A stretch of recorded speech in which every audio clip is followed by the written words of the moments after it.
የማይታይ የተዳሰሰ ለሰው በጠባቡ ደረት አዳምን መሰለው።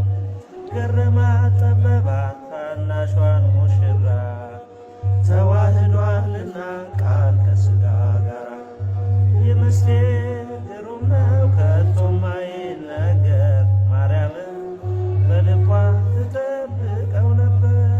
የምስጢር ግሩም ነው ከቶም አይነገር ማርያምን በልቧ ትጠብቀው ነበር። ድንግል ፈጣሪዋን ወለደችው በመጠቅለያም ተከለለችው። የለምና ስፍራ ለእንግዶች ማረፊያ ግርግም አስተኛችው በከብቶች ማደሪያ። የለምና ስፍራ ለእንግዶች ማረፊያ ግርግም